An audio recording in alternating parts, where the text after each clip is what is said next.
பக்தி உள்ளவனை கர்த்தர் தமக்காக தெரிந்து கொண்டார் என்று அறியுங்கள்.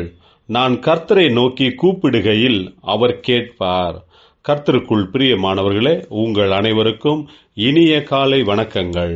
இன்றைய வேதவசன தியானத்திற்கென்று நாம் தெரிந்தெடுத்திருக்கும் வேத பாகமானது 2 ராஜாக்கள் 4ஆம் அதிகாரம் 3ஆம் வசனம். அப்பொழுது அவன், நீ போய் உன்னுடைய அயல் வீட்டுக்காரர் எல்லாரிடத்திலும் அநேகம் வெறும் பாத்திரங்களை கேட்டு வாங்கி.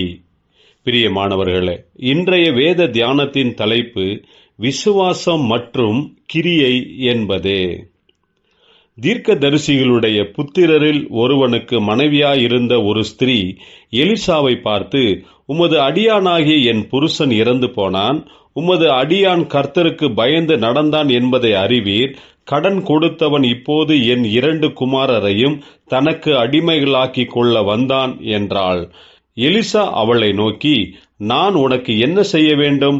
வீட்டில் உன்னிடத்தில் என்ன இருக்கிறது என்று சொல் என்றான். அதற்கு அவள், ஒரு குடம் எண்ணெய் அல்லாமல் உமது அடியாளுடைய வீட்டில் வேறொன்றும் இல்லை என்றாள்.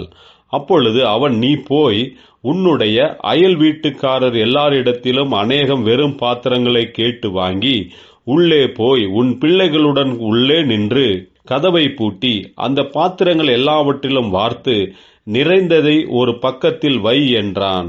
அவள் அப்படியே செய்தாள். அந்த வெறுமையான பாத்திரங்கள் அனைத்தும் நிரம்பினது என்று நாம் வேதத்தில் பார்க்கிறோம். பிரியமானவர்களே, கர்த்தர் நமக்கு அற்புதம் செய்வார் என்ற விசுவாசமும் அதற்கேற்றபடி நாம் செய்கிற கிரியைகளும் மிகவும் முக்கியமானவைகள்.